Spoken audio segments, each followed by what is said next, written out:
2000 of the Rotary Club of Raleigh. Thank you all for coming out on this lovely sunny day. Expect freezing rain as we're leaving. With that, don't forget to like us on Facebook, follow us on LinkedIn, and we have some other social media platforms that Val and the rest of the Public Image Committee are always updated. I'd like to turn it over to Richard for the invocation. All right, thank you, President Edwards. Can everybody hear me loud and clear? Yep. Yeah.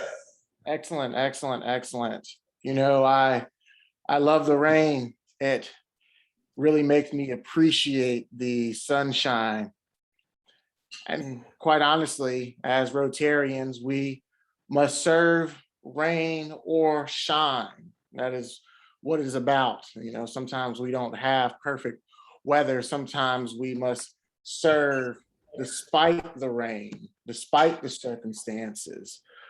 But obviously, it's not just about service. Sometimes it's about standing up against abuse. It is not always about doing good, but it's also about, from time to time, doing battle with evil.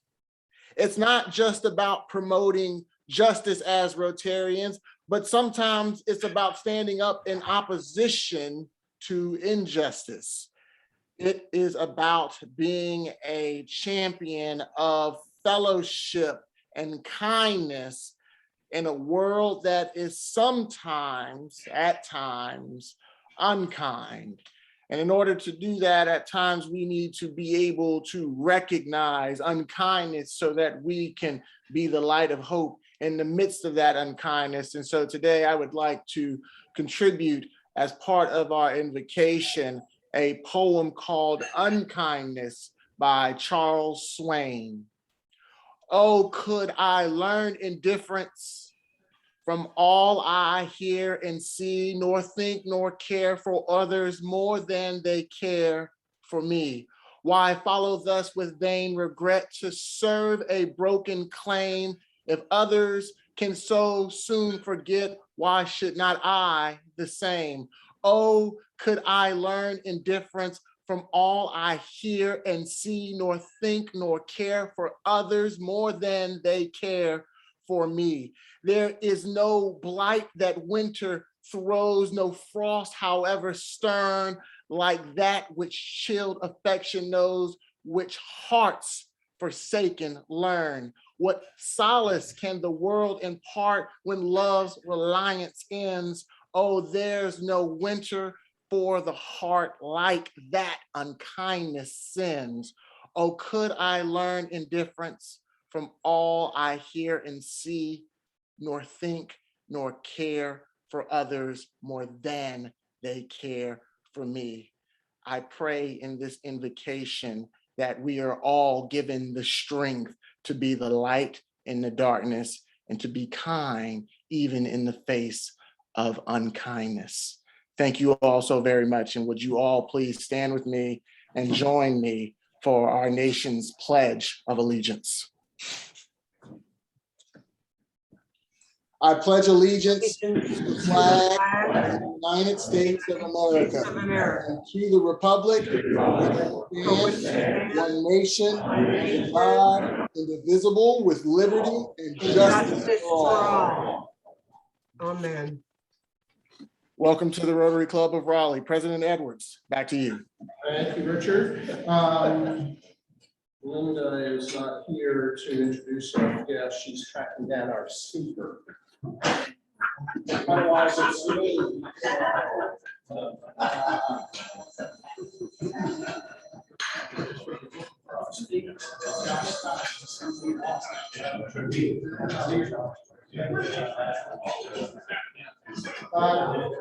Daniel. So we have two guests today. One is Danny Zavola. Am I pronouncing that correctly? Zavala. Sorry. Please stand and introduce yourself. Hi, everybody.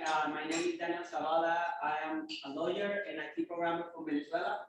I'm also Rotaract since 2010, and I'm past Rotaract representative for my country. I've been assisting in the last 3 presidential Rotary and Rotaract convention in Atlanta, Toronto, and Hamburg, and I'm ready to go to Houston 2022. I am a Paul Harry Fellow in 2015. And now I'm applying for the Rotary Peace Fellowship, Duke and UNC. Thank you. All right, welcome. Ms. Kirsten, if you'll introduce yourself. Hi, everyone. Christy Strickland. New to this environment. I'm excited about learning more about the Rotary and potentially joining. I have been in the area for, grew up in North Carolina, was down in Atlanta for about 12 years, and through the Dunkin' Donuts organization, which I've been with for 16 years, done a ton of philanthropy, and happened to work with the Rotary up in Knoxville, and got introduced, and really excited about learning more, and hopefully become a member. Great, wonderful.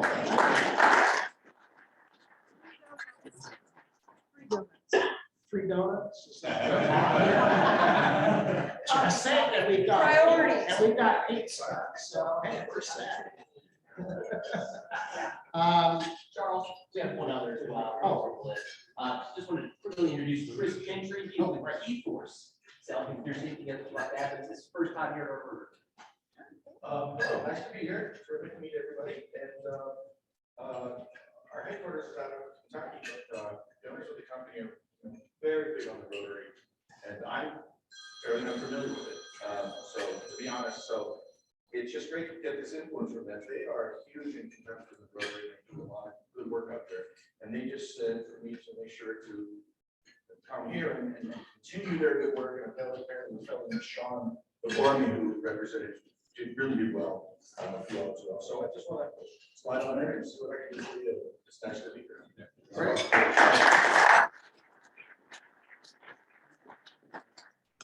Also, Charles, we have some guests on Zoom. Corey Sandy, our fish.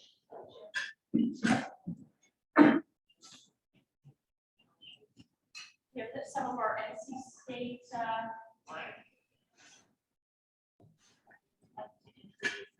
Corey Sandy is one that I can use. There we have some people from this our south as well.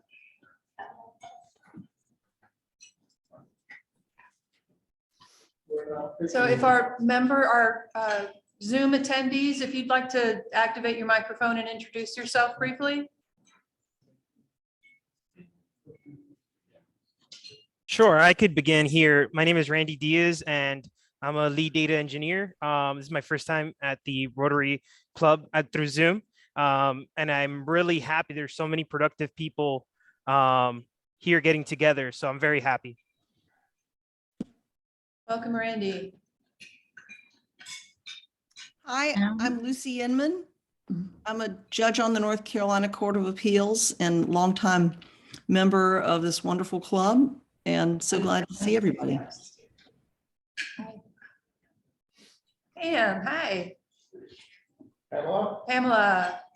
Yeah, I'm Pamela Blizzard. I'm a member of the Southeast Raleigh Rotary Club, which is a satellite of this parent club. And I have 2 friends who joined me today, Ann Smith and Shep Smith, who are in separate windows. I guess they're in separate parts of the living room, which is impressive. They are former neighbors of mine, and Shep is a great realtor here in town, and Ann is a lactation consultant independently. So great friend. Welcome. Any other guests want to introduce themselves? Right, they're good at being. Great, thank you. Charlie, happy dollars. Yep. There were a few basketball games this weekend. Some were happy and some not so happy. That's right. I'll give $5 for the beautiful victory that Duke showed how basketball is actually supposed to be played. Poor Carolina fans up here.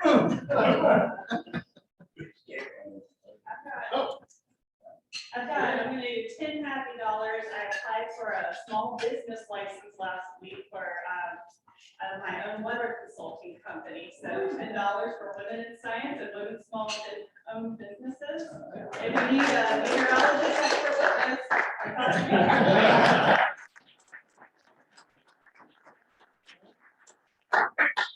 You got $1 for every 10-point margin of victory for Duke. It's so tight. I mean, so close to having to pay 3 or 4. I got a happy 10. 2 weekends ago, my daughter got married in New York, and she's 27. It was a magical evening. I didn't know what I would expect as a father of the bride, but it was fabulous. And we had 115 people there, and not one person got COVID, which is fabulous.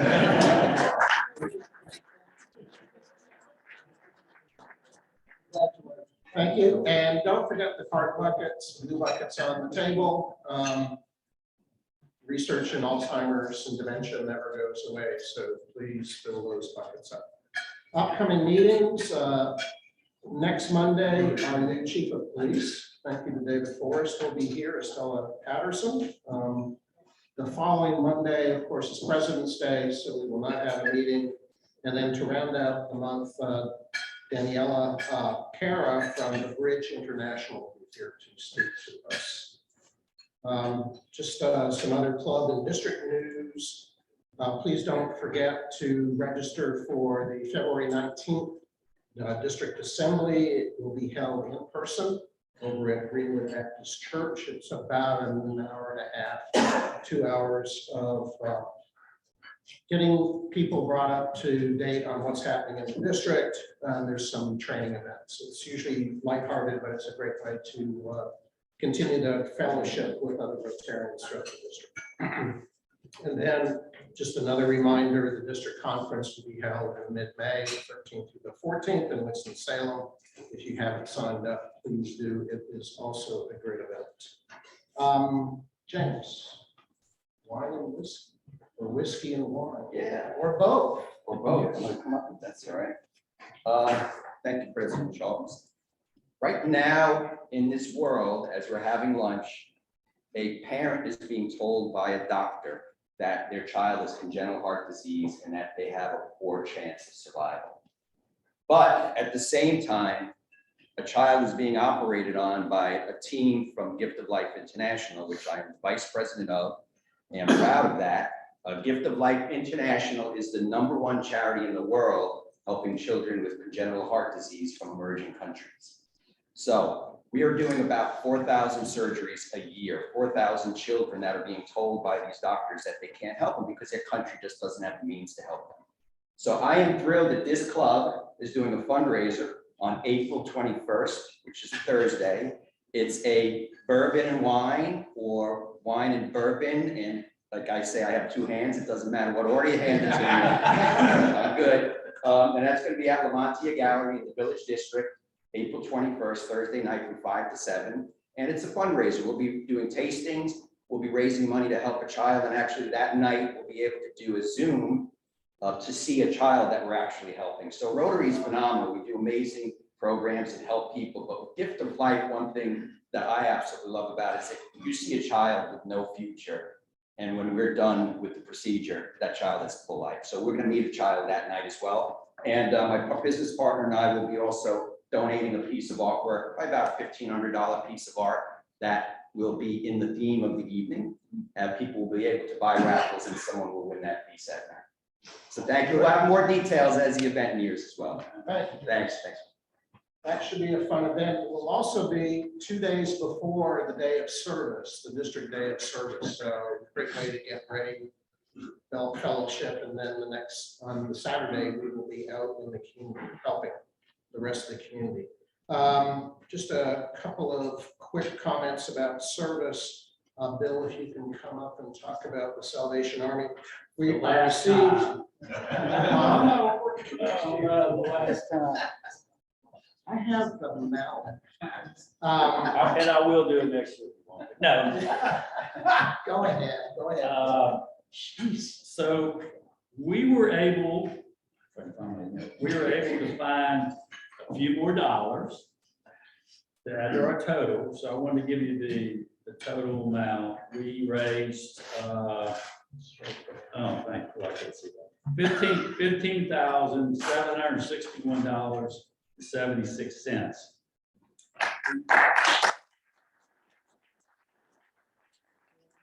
For you people who are visiting or new to the club, we have this ongoing friendly competition with the Rotary Club of Cary.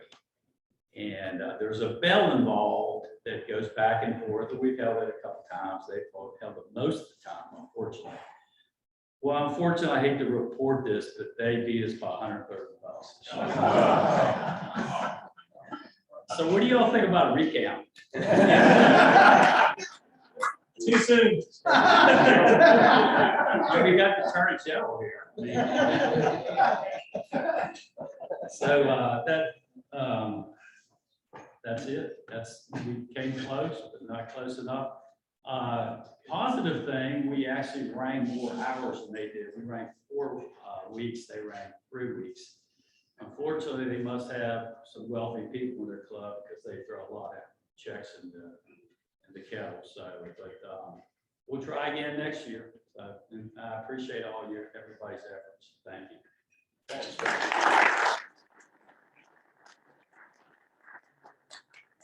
Many of you will recall we had a social service last month to collect snacks for, there's a series of 4 elementary and middle schools in the Parkside part of Raleigh, which is basically the state fairgrounds over towards Cary.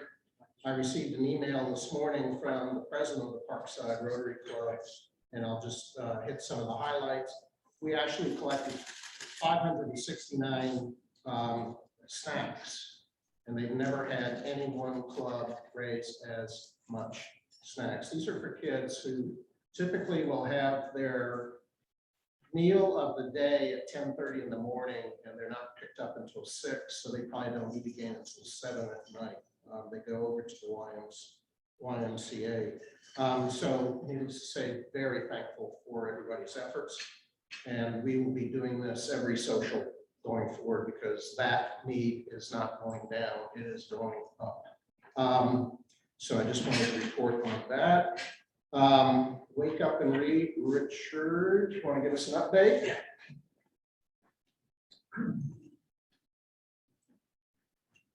Good afternoon, everyone. I'm proud to report, thanks to today's contributions, we're at 300 books, well on our way to 1,000 books. I'm humbled by the generosity of this club. Every day I come home, I find Amazon packages full of books. Bob donated some books. I went by his house this weekend. Nicolette sent me a bunch of books, and it's just amazing. And a couple of things I want to share. Charles shared this with me on the way in. He went to Quail Ridge Books off of Six Forks and said he'd like to buy some children's books. And conversation got in play, and he said, wait for the read, and they gave him a 20% discount. 20%, is that right? 21. 21, so he got to buy more books. And the other anecdote I wanted to share kind of touched my heart. On my LinkedIn page, I've been posting pictures of community leaders with books promoting our effort. And Thursday, I printed a friend of mine, Rabbi Eric Solomon, North Raleigh. And I had a person reach out to me on LinkedIn who is a colleague in Vancouver, Washington, or corporate. Never met the person, just email. She sent me a nice note. She said, "Hi, Richard. I saw your post about the book drive. What a nice mitzvah. If you send me an address for shipping, I'd like to participate. You and your club truly demonstrate we are all children of God." And again, I've never met that person in my life, just through email. I thought that was a great generous gesture. And on Saturday, I've received 6 books from her. So thank you again for all your efforts. We still got, what, 23 days? 23 days left, so let's keep on cooking. Thank you.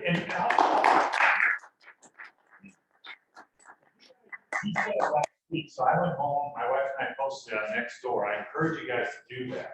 I've already had 4 families. I'll come up with at least 100 posts. Wow. Thank you. So I mean, people will help you if you get the word out there. Right. And I think Nicolette's not here. I'm trying to remember what our previous total was, but if we hit 1,000, I think we're going to at least more than double what we've ever collected again. So thank you for your leadership on this, Richard. Harrison, you've been waiting in the wings patiently. Hello, everyone. Thank you for being here on such a beautiful day. Guys on Zoom, I totally understand why you guys are sitting comfortable in your houses and things like that. That's great. Want to thank everybody for being here. To all our guests, thank you so much for coming and visiting. I hope you feel welcome and feel at home. For those on Zoom, thank you for being here as well.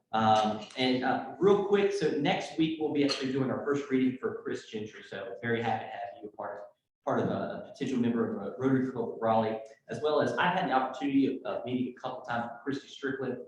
So glad that you're able to be here today. She has a huge heart for service. Has had opportunities to work with Rotary in the past when she was over in Knoxville and kind of saw the work that they did in the community. So you're going to be a huge value add to our club. So thank you so much for being here. Wanted to let everybody know we have our next service social coming up. As we've talked about, a great opportunity for all of us as members to share our why we're Rotarians, to bring someone new, to have a nice drink and get to know each other a little bit more, but also to provide a service to the communities through our snacks, as well as to get us to the finish line with Richard's commitment of 1,000 books. So our next service social is going to be on the 24th of February from 5:30 to 7. We're going to be meeting at the Longleaf Lounge. If you guys are coming into Raleigh, long live Longleaf. That's right, long live Longleaf. Yes, anyway, that's right. So anyways, we're going to be meeting there. They've got a beautiful little lounge there. It's a wine bar. They've got a great wine selection. So come out, have a nice drink, share your why, and bring some books and some snacks. Thank you much. Great, thanks.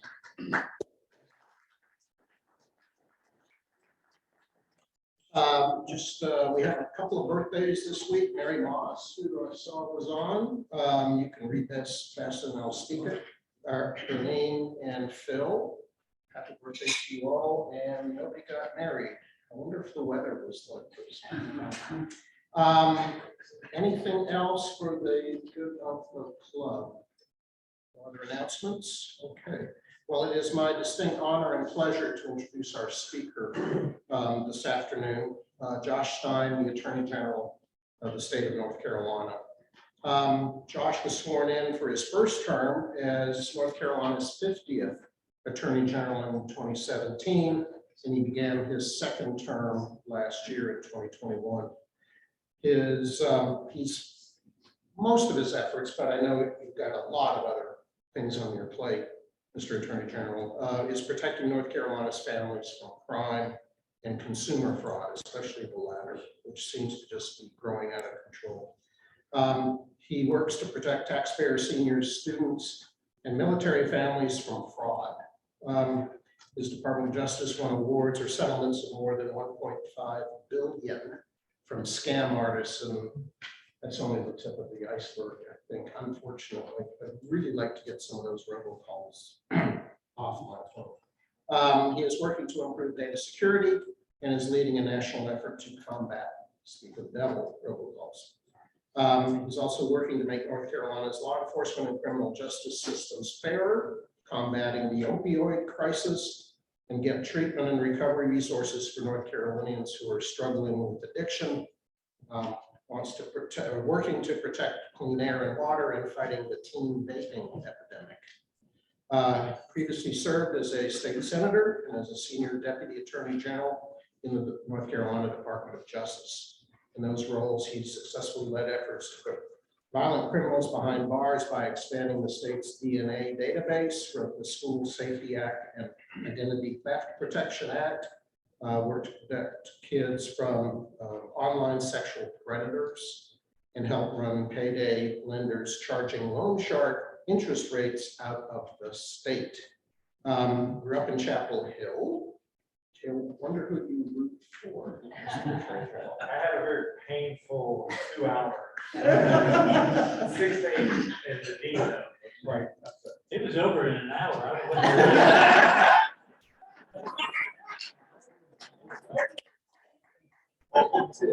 I lasted for a full Yeah, I'm going to be over at Chapel Hill teaching tomorrow morning, and I'm not sure what it's going to be like other than blood everywhere. Yes. He is a graduate of Dartmouth College, earned the law and public policy degrees from Harvard, And he and his wife Anna have 3 children. Welcome, Mr. Attorney General.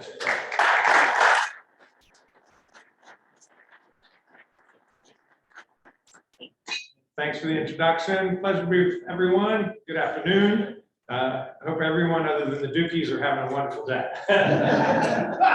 Thank you for having me back to the Rotary Club. I hope everyone's healthy, doing well, fully vaccinated and boosted to protect yourselves and those whom you love. It is clearly the best way for us to put COVID-19 in the rearview mirror. To say that the world has changed in the last 2 years is a dramatic understatement. The challenges we face are sobering. We're still trying to navigate the deadliest public health pandemic in a century. We're fighting to safeguard our democracy from what seems like near constant assaults on the core principles and ideals that are the bedrock of this nation, including free and fair elections and the peaceful transfer of power. We're urgently trying to restart the economic engine that came to a grinding halt, not only here in the United States, but across the entire globe. And with more than 6.6 million jobs created last year, it's surely happening. In fact, better than any other country in the world, but it has been in fits and starts and unevenly. Through these turbulent times, each one of us is just trying to live our lives as best we can, where we provide for our families, where our kids can safely learn in school, where we can be treated fairly no matter who we are, where we and our loved ones can be safe, where we can get affordable, high quality health care, and where we can retire with economic security. That vision for North Carolina is eminently attainable. My faith in the vision is frankly a result of how I was raised. My parents moved us first to Charlotte right after I was born in the mid-60s so that my father, Adam, could join with Julius Chambers and James Ferguson to form North Carolina's first integrated law firm. And that law firm went on to win a number of path-breaking civil rights victories here in North Carolina for the benefit of people here, but also the entire country in school desegregation, employment non-discrimination, voting rights and integration, restaurants and other public accommodations. Chambers, Fergie, my dad are my heroes. They taught me that our Constitution and laws are meant for the people, for all the people, not just the well-heeled and well-connected, but for everyone. And in my life and work, I've seen how the law can be made to work for the people. I certainly see it as your Attorney General. I've been on the job now for the last 5 years, and I was honored to have been reelected last November, or a year ago in November. I'm grateful to the voters because I love the job. I get to go to work every day with dedicated, talented professionals to protect the people of our state in a host of different ways. When I joined you all last, I think it was in 2019, we discussed some of them: protecting families from crime and consumer fraud, training of law enforcement officers here in North Carolina, and analyzing crime scene evidence at the state crime lab. All of that important work is very much continues to be in process to this day. Today, I want to focus my remarks on 3 top priorities for my office: combating the opioid crisis, delivering justice for victims of sexual assault, and robocalls, as you noted, stopping robocalls. The opioid crisis has fallen from the headlines over the last 2 years, and that's not really a surprise. The media ability to attend to public health crises is kind of limited to one at a time, and COVID-19 supplanted the opioid epidemic. Sadly, however, the crisis is worse than ever, and I remain committed to tackling it. COVID produced unprecedented isolation, anxiety, job loss, depression. All of those are factors that drive addiction and, sadly, overdose. We have seen a spike in opioid deaths without any precedent in what was already the deadliest drug epidemic in American history. last year was far and away the deadliest ever experienced. We have lost, last year in North Carolina, we lost 4,000 North Carolinians to a drug overdose. That was a 26% increase over the year before. In the nation, we lost over 100,000 people to an opioid drug overdose last year alone. The numbers are devastating. Each person in this room likely knows an individual or family who's been touched by the crisis, either someone who's struggling with addiction or someone who tragically has lost their life to it. How did the crisis get started? Sadly, greed. Greed is what drove this. The Sackler family, Purdue Pharma, other drug manufacturers, the drug distributors, the major pharmacy chains, all of them made billions of dollars while millions of Americans became hooked on these painkillers. That's why I have led a national bipartisan coalition of state attorneys general to take these companies to court to hold them responsible for creating and fueling the crisis. And we are winning. The negotiations have been the most complex I've ever been part of, multiple defendants in multiple different industries, every single state in the nation, more than 4,000 litigating local governmental jurisdictions, cities and counties, all of whom are represented by private counsel. The efforts have been laborious and time-consuming, but as I noted, we're winning. $26 billion settlement we announced last summer between all of the states, local governments, and the 3 major drug distributors and Johnson & Johnson, a generic manufacturer. I am exceptionally proud of the role my team played in helping to lead these negotiations to a successful conclusion. In addition to the 4 defendants I just noted, 52 states and territories and thousands of local governments have signed on to this path-breaking settlement. It's the second largest settlement or resolution by state attorneys general in the history of the country, second only to the landmark tobacco settlement from the late 1990s. Here in North Carolina, just last month, I announced that all 100 counties and the 45 largest cities have joined the settlement as well. And that is incredibly positive news, because what it means is that North Carolina will receive its full $750 million share that we were in line to receive under the $26 billion deal. The money will go to treatment, prevention, harm reduction strategies over the next 18 years. And a substantial percentage of that will come in the first 5 years.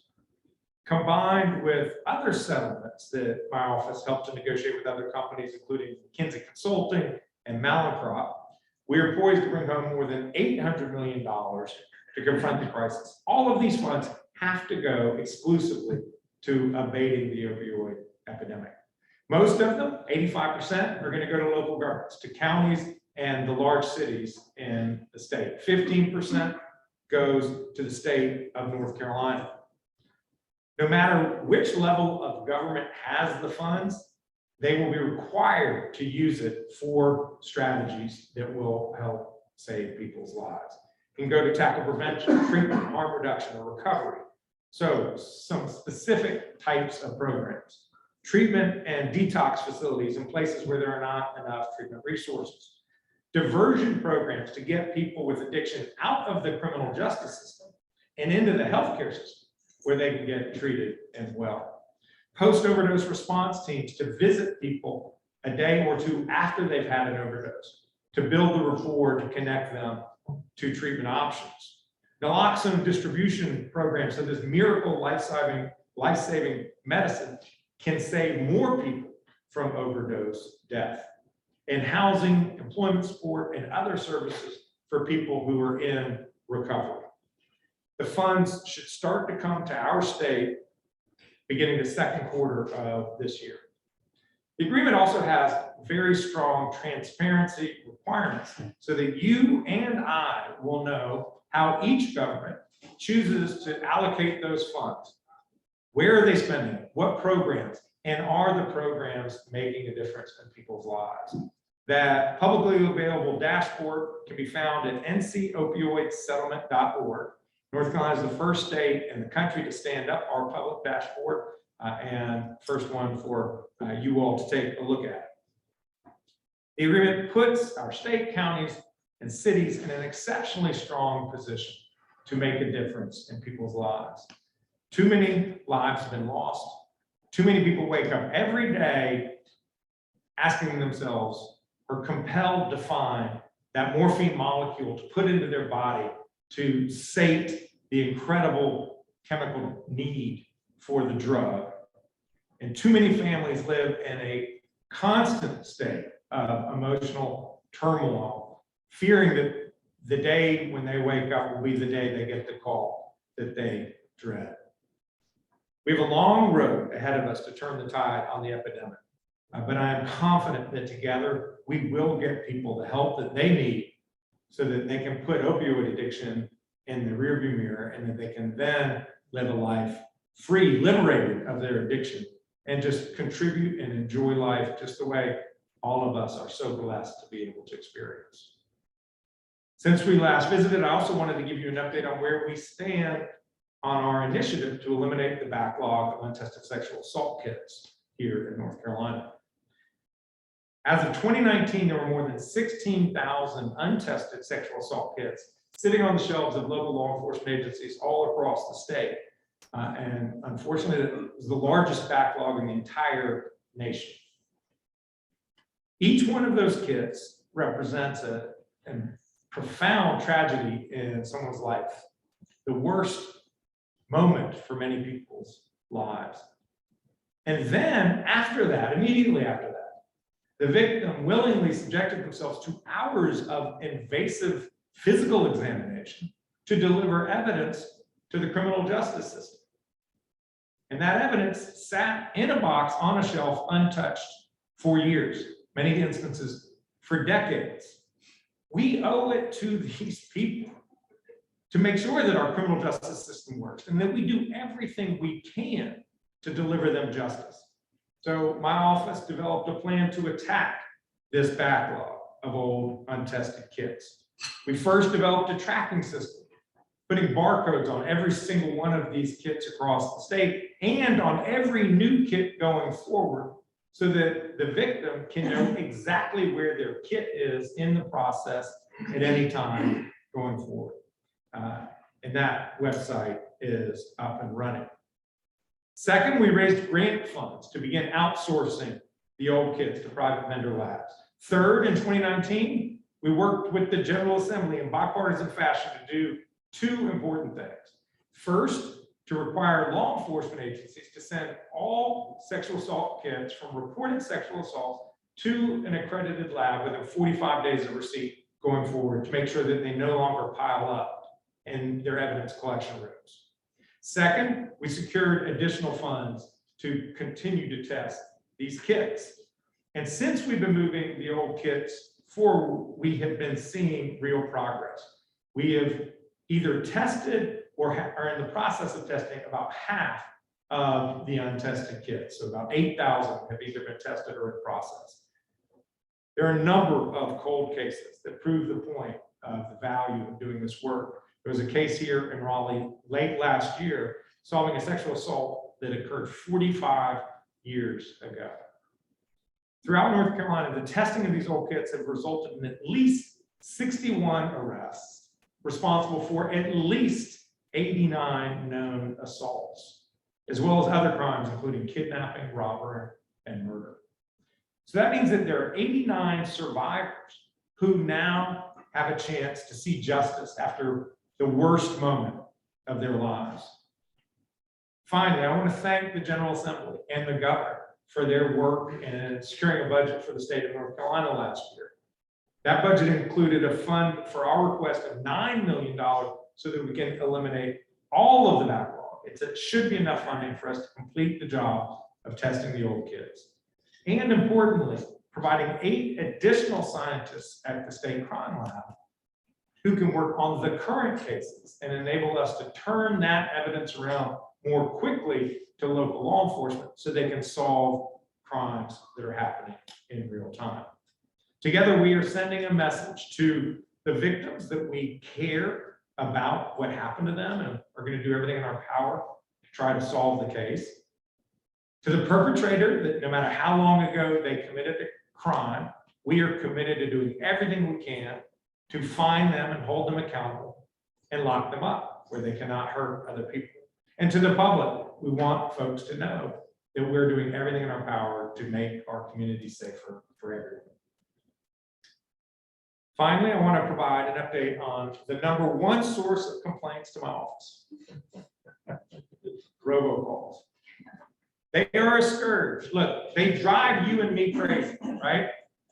But the robocallers don't do what they do to annoy us. They do it to steal from vulnerable Americans with incredible and very disheartening success. The estimates are that there were 21 billion scam robocalls made last year to this country that cost people nearly $30 billion. Learned of a woman here in Raleigh last year who lost over $1 million to these robocallers. Her entire life savings. Just absolutely heartbreaking.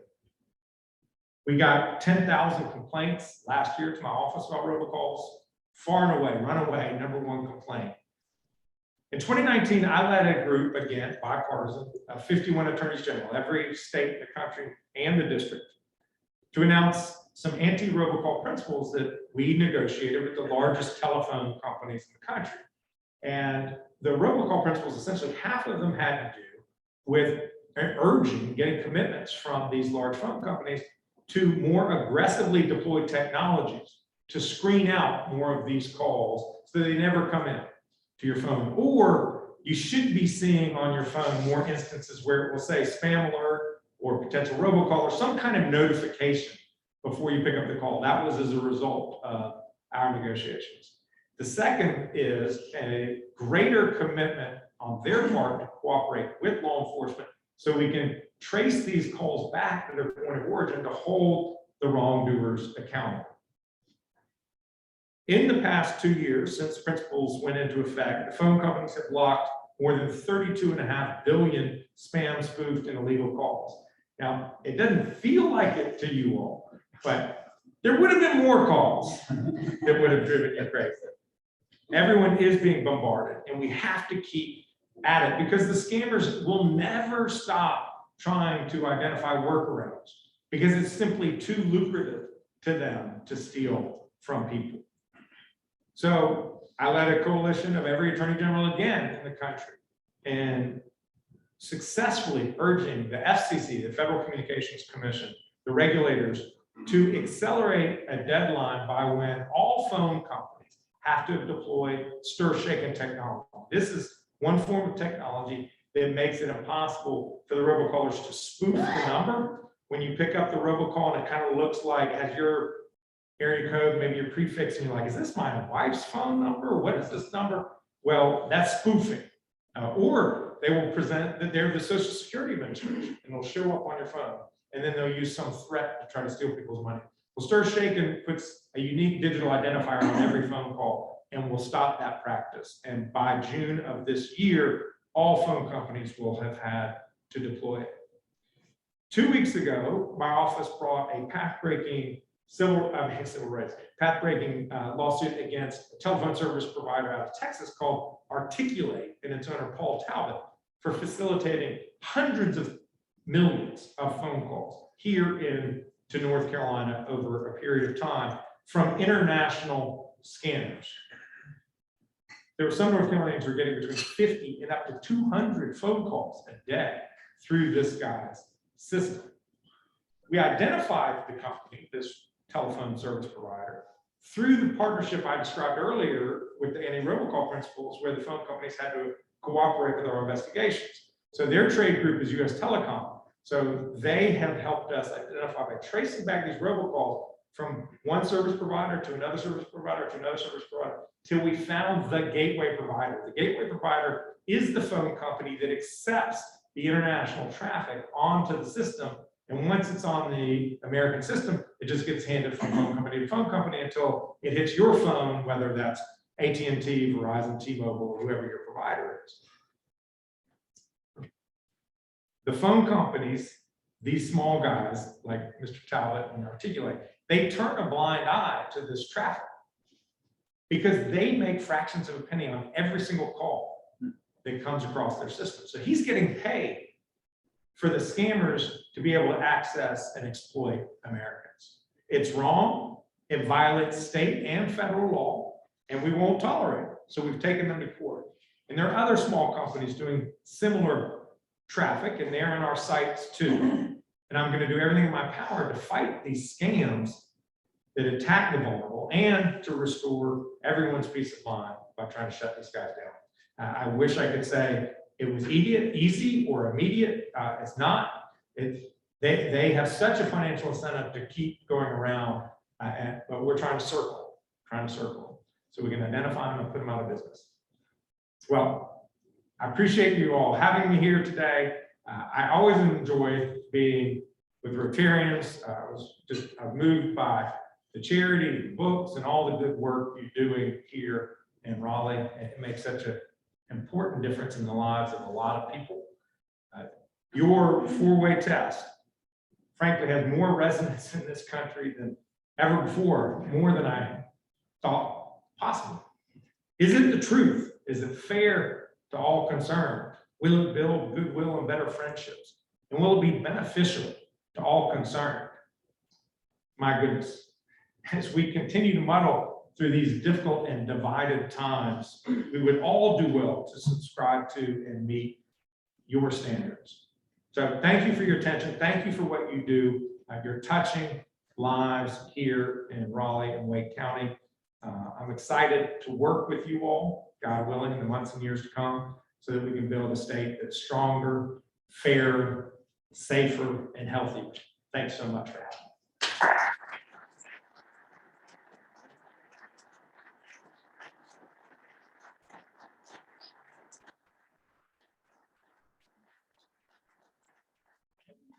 Every time I come, y'all are a questioning bunch. I have time. That's my job. Yeah. Elsa has her hand raised. Sorry. Okay.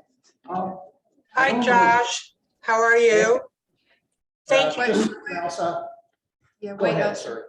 I don't know exactly how to ask this. You and your family have given long-standing good service to the state of North Carolina. But first, why, as a Democrat Party and you as our Attorney General, why have you not eliminated critical race theory from our schools? It's brainwashing. It's not true. It's racist. What will you do in the future to get rid of critical race theory? Our history as a nation is immensely complex.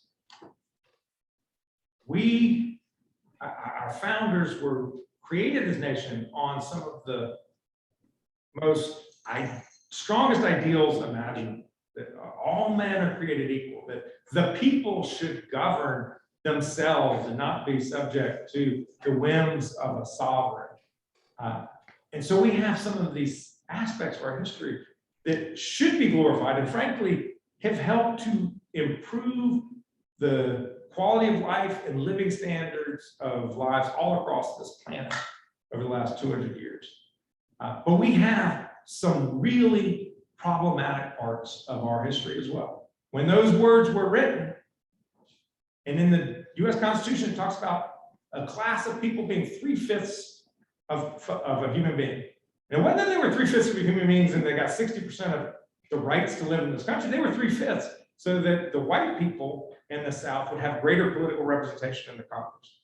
And so what I believe to my core is that we have an obligation to the young people to teach them about the history of this most remarkable nation, perhaps the most remarkable nation in world history, with the longest sustained democracy on the planet in history. So much that's incredible, but we have to teach the full history. We have to look in that mirror and not only see the beautiful parts of us, but the parts where we put on 5 pounds. Maybe we need to lose it, because that's how we get to be better. And that's what I think we need to teach in our schools. I think that's what our children deserve. Elsa? Yes. You Hi. can ask your question now. Thank you very much for speaking today, especially about the opioid crisis. Back in Michigan, I belonged to an organization called Families Against Narcotics that was very, very strong.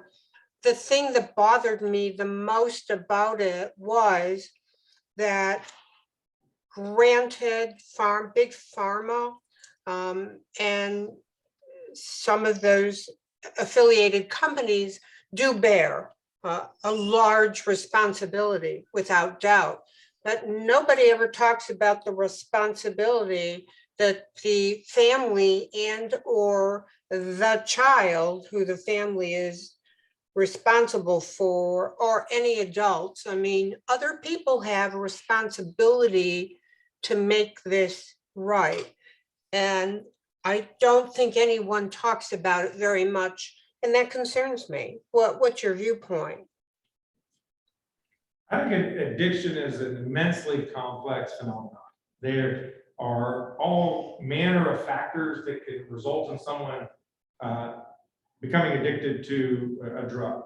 There's genetic, there's environmental, what's going on in your house, what's happening with your parents, are they there, or are they in prison, are they divorced? I mean, there are all kinds of, they call them adverse childhood experiences, ACEs. And, you know, the more you check on the list of these adverse childhood experiences, the more likely you are to be at risk of issues like addiction. So yes, there are many factors, but why is this the deadliest drug epidemic in American history? Why did it proliferate and mushroom in the first decade of this century and really left for 15 years?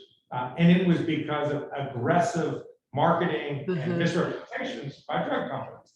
And so by my holding accountable the drug companies that made tens of billions of dollars to try to secure funding in order to finance initiatives that can help people currently addicted, I don't think it has to resolve how somebody came to be in the state that they are.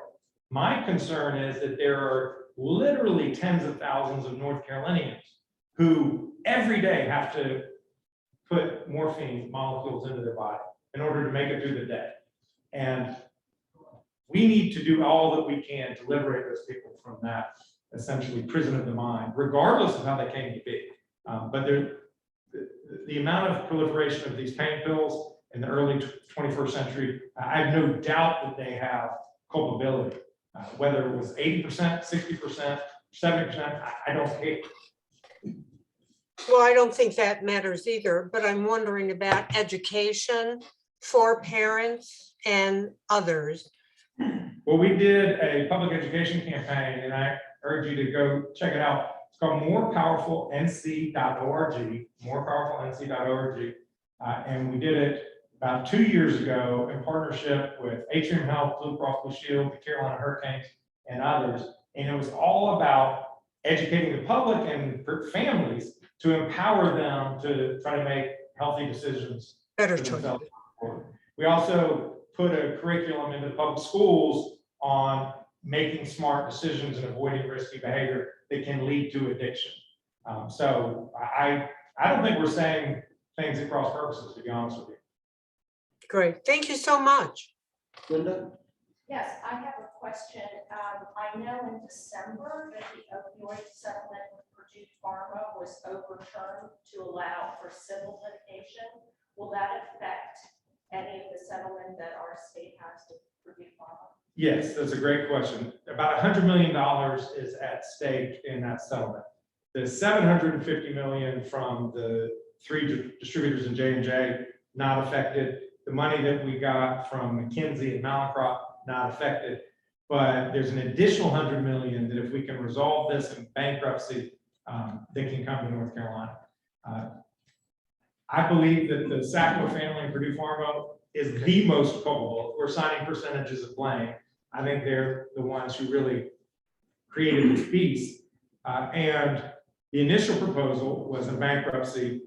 Purdue Pharma's in bankruptcy. The Sacklers, over a decade, it sucked out like $10 billion out of the company, fully anticipating this day of reckoning, and left essentially a shell of a company. So in bankruptcy, Purdue Pharma's worth $2 or $3 billion. They said, well, we'll put in $3 billion to kind of buy peace and resolve. I've sued the Sacklers and Purdue. And I said, that's not good enough. And I essentially led a coalition of about half the states that would not agree to those terms. Over about a year, we ended up negotiating them up to about $4.5 billion instead of $3 billion. Is it justice? What is justice? It's very hard. We live in a legal system whereby I could pursue my legal claims against that company and those people for a decade, potentially get a judgment of some massive amount, and then find it nearly impossible ever to collect because most of their funds are in offshore trusts in the Isle of Jersey and other places. And so I made a very difficult decision of saying $4.5 billion that will produce $100 million for North Carolina to help save lives was a deal that I should take. And of the 25 states that had not agreed initially, about 15 or 16 of us said, okay, that's enough. There were another 9 states that held out, and they're the ones who appealed it, and it was overturned on appeal. That is being appealed now to the Second Circuit. So how it ultimately turns out, I don't know. You know, maybe those additional states can get more money, and if they can, God bless them, and let's get that more money. But I don't have criminal authority here in North Carolina. The feds do, and I urge the federal government to do an investigation, criminal investigation, and hold them accountable if that's what the evidence shows. But I made a conclusion that the best I could do for the people of North Carolina was to get as many resources as possible to save lives. Randy Diaz? Yes. So I wanted to commend North Carolinians. I've been here for 2 years, so I'm relatively new. But I've lived in Massachusetts and Florida, born in Florida. Before I ask my question, I really want to say this is the best place on the East Coast. Never been outside of the time zone. Not only the individuals, but the leaders have done a spectacular job. I want to start there. But there is something that's been systemic across all the states, and I really wanted to ask this question about health industry specifically. What steps are we going to play in terms of abstracting this legislation, not just to play whack-a-mole on opioids and one specific fraudulent case, but in general, how are we going to improve on, as an example, I paid cash for a medical bill and the insurance payment was going to be $6,000, but when I paid cash, it was $1,000. For me, that looks like fraud automatically. Like how can I go get informed or, defend myself in terms of me being a consumer in the health industry? A great question and a critical question to the health, not only of North Carolina's future, but frankly, this country, because we spend dramatically more of our GDP on healthcare than any other country in the world, something like 17%, whereas like the next highest nation anywhere is like 9%. So we're spending upwards of twice per capita on healthcare. And yet, if you look at the health metrics of this nation, we are far and away the worst in the industrialized world in terms of, we've had 4 years in a row of declining life expectancy. 4 years of declining life expectancy. So yes, you can have some of the best healthcare in the planet within 2 miles of this building, if you were fortunate enough to have a healthcare insurance policy that can afford it, or you're blessed enough to have the resources to pay for it yourself. But that isn't fully accessible to all people. So finding ways to drive down healthcare costs is absolutely critical. I did an initiative over the last, say, 7 or 8 months on pricing transparencies of hospitals, about what does it cost to get a procedure at your hospital. This is a rule that the federal government passed, and CMS, the Center for Medicaid and Medicare Services in Washington, instituted the regulation. So I work with every hospital in North Carolina to get them in full compliance, so that there's now a consumer-friendly program where you can type in your healthcare policy, what plan you're on, and what procedure you need in every hospital in the triangle, and see which one will give you the cheapest price. So that's good, powerful tool for us. But more exciting, in my mind, is the machine readable data that all the hospitals have to disclose now, where a company like Expedia for travel can come into the healthcare system. So that instead of each person having to put in whatever it is on each computer website, just do it the way it works in travel. You say, I want to go from Raleigh Durham to New York, and it'll just pop up and show you all the different airfares from the different airlines. There's no reason why that cannot be the future in healthcare. And that too will be immensely empowering to consumers and serve as a suppressant on rampant healthcare inflation. There are other issues with healthcare. There's the rising cost of pharmaceutical drugs, prescription drugs.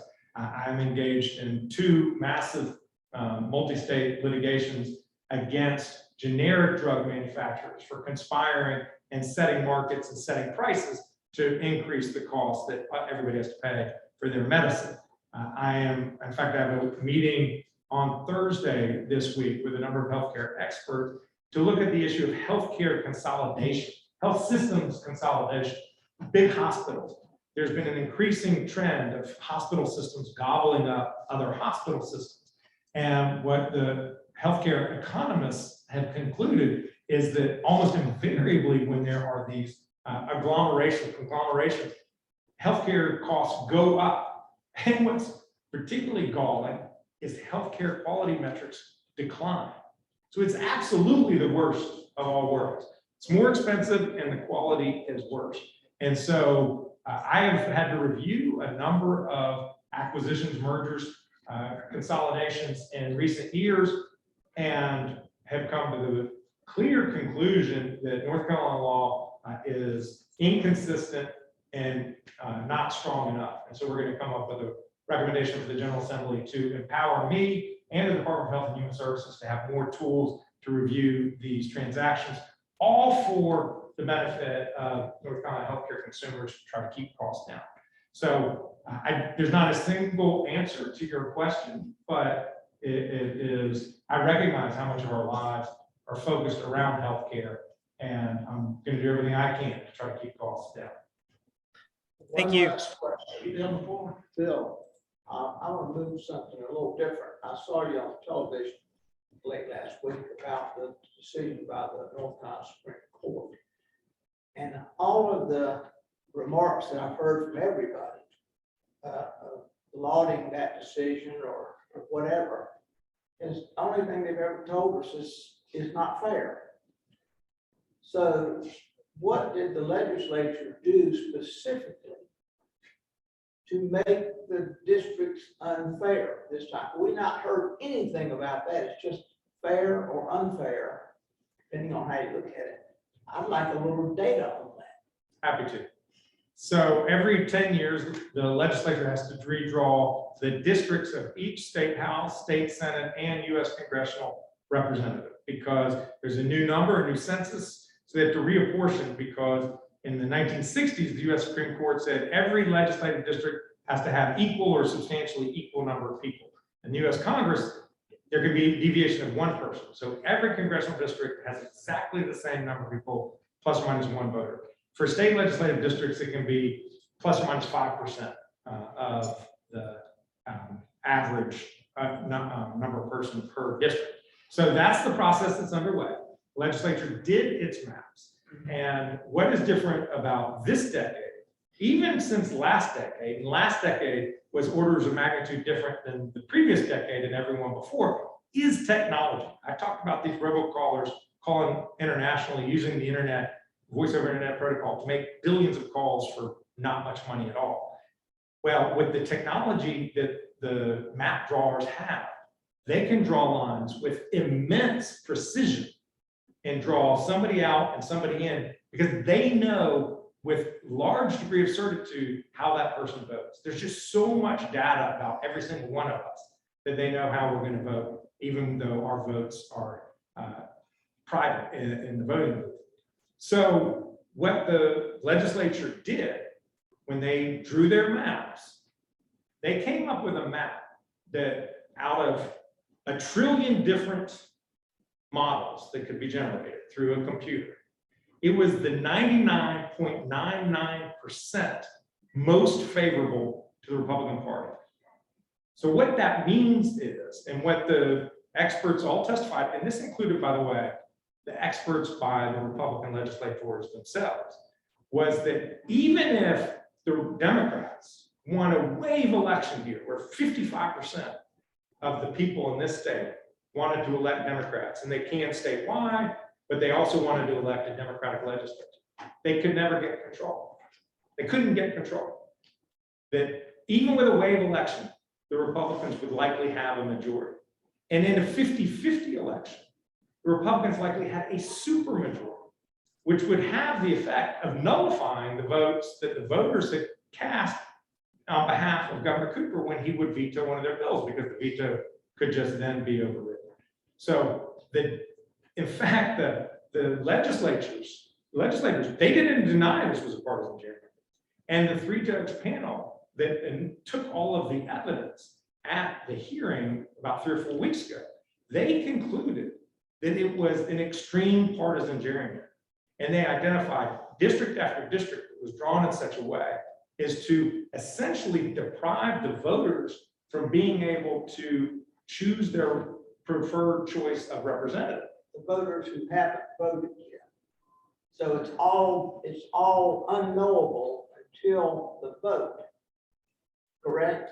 That is correct, but what So we're is, just speculating. That's what bothers me, is it's all based on speculation because nobody has voted yet. but everybody, not everybody, the 18-year-olds haven't, but everyone else has been voting for the last number of elections. And it is knowable with a high degree of certitude what the results will be. And what I'm telling you is, even the Republican legislators will admit that they drew the maps to give themselves immense favor. And that's what's not fair. And the reason, in my view, it isn't fair is because I talked about the consent of the government. The second right in the North Carolina Constitution is popular sovereignty, that the government is to reflect the will of the people only, not the will of political parties, but the will of the people. And the only way you can have that take effect is as if when the people vote one way, and if it's for the Republicans, they should win. But if it's for the Democrats, they should win. That's what fair is. And that's what the Supreme Court just held.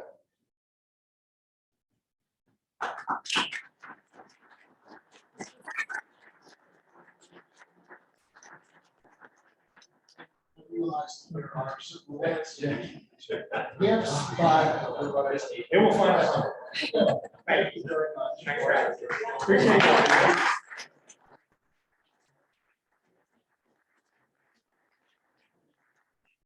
We'll probably continue that Q&A for a few more hours. Next time he comes, we're gonna get one Democrat to ask. Please. Hello, John. Thank you, John. We've already been through, you already heard the Attorney General do the four-way test, but officially we will all rise and conclude the meeting with the four-way test. Number one, is it true? Number two, is it fair to all concerned? Number three, and number four, will we get false? Don't forget, wake up and read.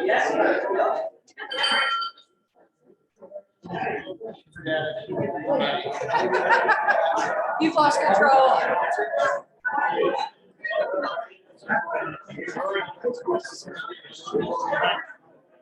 Good job, President. All right.